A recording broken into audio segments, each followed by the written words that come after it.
अस्सलाम वालेकुम दोस्तों, 25वां रोज़ा आप सबको बहुत मुबारक हो।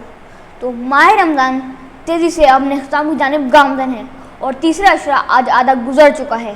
तो दोस्तों आइए तीसरे अशरे की दुआ से अपने प्रोग्राम का आगाज़ करते हैं। अल्लाहुम्मा अजिरनी मिनन नार, ए अल्लाह मुझे दोज़ख की आग से पनाह देना, आमीन। तो दोस्तों कल का सवाल ये था कि ग़ज़वा बदर के मौके पर मुसलमानों की तादाद कितनी थी। मुझे बहुत खुशी हुई कि तमाम लोगों ने सही जवाब दिया और उसका जवाब ये था कि ग़ज़वा बदर के मौके पर मुसलमानों की तादाद 313 थी। तो दोस्तों आइए आज की सुन्नत नबी सल्लल्लाहु अलैहि वसल्लम और वाक़े की तरफ चलते हैं।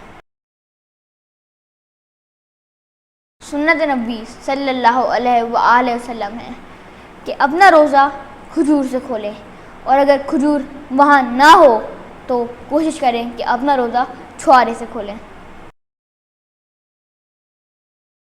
रब्बि इश्रह ली सदरी वयस्सिर ली अमरी वहलुल उक़दतम मिन लिसानी यफ़क़हू क़ौली। दोस्तों इंशाअल्लाह आज आपके सामने ग़ज़वा उहद का वाक़या अर्ज़ करेंगे। तो पहले दुरूद शरीफ पढ़ लेते हैं।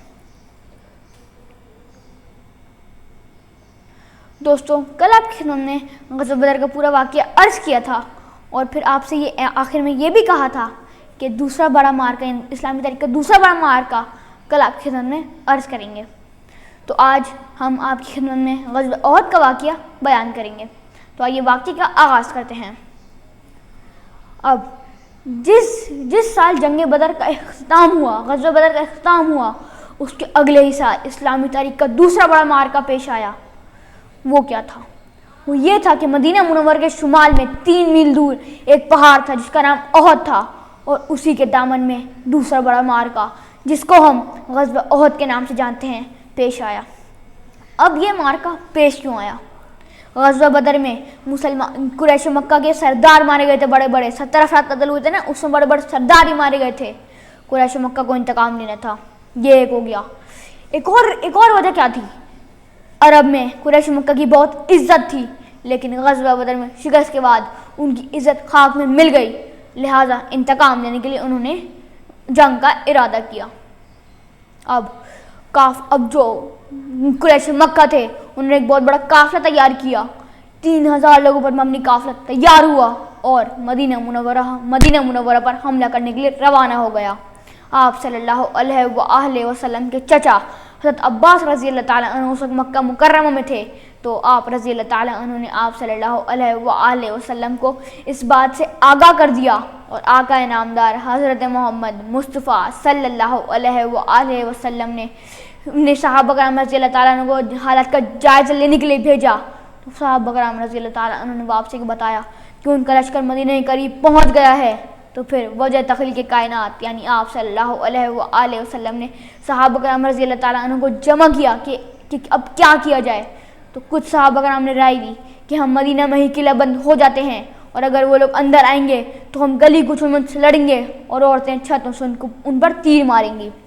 लेकिन कुछ सहाबा कराम रज़ी अल्लाह ताला अन्हु की अब जान फशानी और बहादुरी देखिए।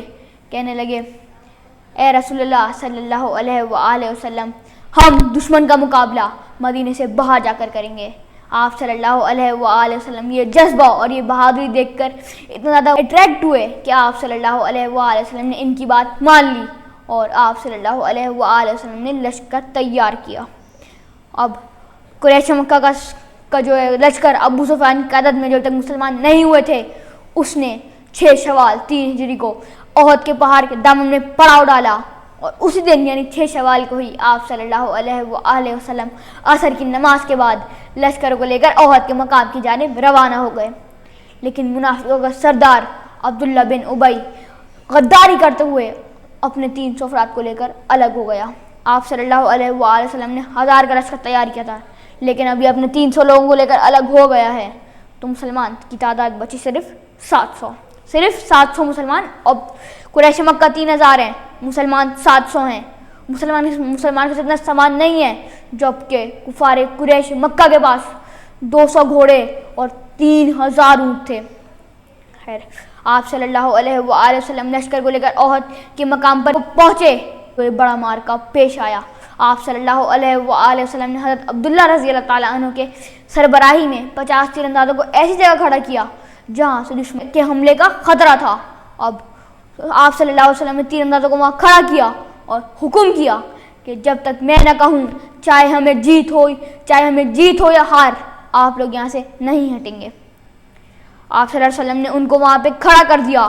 تو دوسری طرف قریش مکہ کے کچھ لوگ میدان جنگ میں اتر کر آئے تو صحابہ کرام رضی اللہ تعالیٰ عنہ نے نہایت بہادری سے ان تمام لوگوں کو قتل کر دیا، اور پھر عام جنگ شروع ہوئی جس میں حضرت علی رضی اللہ تعالیٰ عنہ، حضرت حمزہ رضی اللہ تعالیٰ عنہ اور کئی صحابہ کرام رضی اللہ تعالیٰ عنہ بہت بہادری سے لڑے، اور لیکن افسوس کے ساتھ حضرت حمزہ رضی اللہ تعالیٰ عنہ جو بہت بہادری سے لڑ رہے تھے اور دشمنی کی صفیں چیر رہے تھے، ان پر ایک وحشی نامی غلام نے اچانک حملہ کر دیا، اور اس اچانک حملے سے آپ رضی اللہ تعالیٰ عنہ شہید ہو گئے۔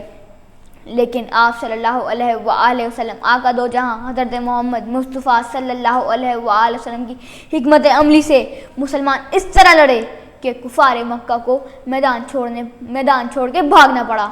اب میدان چھوڑ کر بھاگنے لگے تو مسلمان مال غنیمت سمیٹنے میں لگ گئے۔ جو 50 تیر انداز کھڑے کیے تھے انہوں نے دیکھا جب یہ منظر تو ان کو لگا کہ مسلمان فتح یاب ہو گئے، مسلمان کو فتح حاصل ہو گئی ہے، لہٰذا حضرت عبداللہ رضی اللہ تعالیٰ عنہ کے منع کرنے پر کافی سارے تیر انداز وہاں سے نیچے اتر آئے اور مال غنیمت سمیٹنے میں مصروف ہو گئے۔ اب جس جگہ سے حملے کا خطرہ تھا وہاں پر حضرت عبداللہ رضی اللہ تعالیٰ عنہ کے ساتھ صرف 10 جو تیر انداز تھے وہ بچے۔ تو اس بات کا فائدہ اٹھاتے ہوئے حضرت خالد بن ولید جو ابھی تک مسلمان نہیں ہوئے تھے، جب انہوں نے یہ دیکھا تو انہوں نے اس طرف سے مسلمانوں پر حملہ کر دیا، اور تیر انداز وہاں کھڑے ہوئے تھے، صرف 10 بچے تھے، لہٰذا وہ بھی اللہ تعالیٰ کی راہ میں شہید ہو گئے۔ اب مسلمان بیچ میں بری طرح پھنس چکے تھے، آگے بھی کفار تھے، پیچھے بھی کفار تھے، اور اس واقعے کے بعد مسلمان کو بہت بھاری نقصان اٹھانا پڑا، اور یہاں تک کہ آپ صلی اللہ علیہ وآلہ وسلم شدید زخمی ہوئے، اور وجہ تخلیق کائنات حضور اکرم محمد مصطفیٰ صلی اللہ علیہ وآلہ وسلم کا ایک دانت مبارک بھی شہید ہو گیا۔ اب یہ ہو رہا ہے، دوسری طرف مسلمانوں کے لشکر میں آپ صلی اللہ علیہ وسلم کے ایک ہم شکل تھے، وہ شہید ہو گئے، تو مسلمانوں میں یہ افواہ پھیل گئی کہ نعوذ باللہ آپ صلی اللہ علیہ وسلم شہید ہو گئے ہیں، تو مسلمانوں کے درمیان ایک غم کی لہر دوڑ گئی۔ لیکن جب حضرت کعب رضی اللہ تعالیٰ عنہ نے آپ صلی اللہ علیہ وسلم کو سلامت دیکھا تو آواز لگائی، اے مسلمانوں، آپ صلی اللہ علیہ وآلہ وسلم زندہ ہیں۔ لہذا تمام صحابہ کرام رضی اللہ تعالیٰ عنہ آپ صلی اللہ علیہ وسلم کے گرد جمع ہو گئے اور آپ صلی اللہ علیہ وسلم کا دفاع کرنے لگے، ایک طرح سے ڈیفینس بن گئے۔ اور جب کفار مکہ نے دیکھا کہ تمام مسلمان دوبارہ اکٹھے ہو رہے ہیں تو دوبارہ میدان چھوڑ کر بھاگ گئے۔ اس غزوہ میں مسلمانوں کو بہت بھاری نقصان اٹھانا پڑا، اور ان کو سبق ملا کہ آپ صلی اللہ علیہ وسلم کی اطاعت کر لیتے اگر وہ، تو ان کو بھاری نقصان اٹھانا نہ پڑتا، کیونکہ آپ صلی اللہ علیہ وسلم نے 50 تیر انداز کھڑے کیا تھا عبداللہ رضی اللہ تعالیٰ عنہ کی سربراہی میں، منع کیا تھا کہ جب تک میں نہ کہوں نہیں اترے گا، بات نہیں مانتی، بھاری نقصان اٹھانا پڑا۔ تو دوستوں، آج کا سوال یہ ہے کہ غزوہ احد کب پیش آیا؟ اس کا جواب آپ مجھے نیچے کمنٹ سن سکتے ہیں، یا مجھے میرے انسٹاگرام پہ بھی DM کر سکتے ہیں۔ انسٹاگرام کا لنک نیچے ڈسکرپشن میں گیون ہے۔ آپ یہ کتاب دیکھ رہے ہیں، یہ میرے نانا نے مرتب کی ہے، جو افسوس کے ساتھ اس دنیا فانی سے کوچ کر گئے ہیں، لہٰذا میری آپ سے گزارش ہے کہ آپ ان کو بھی اپنی خاص دعاؤں میں یاد رکھیں۔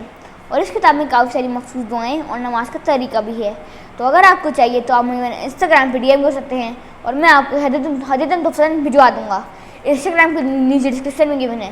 تو پھر بشرطے سے تو زندگی، ملتے ہیں کل، تب تک کے لیے اللہ حافظ۔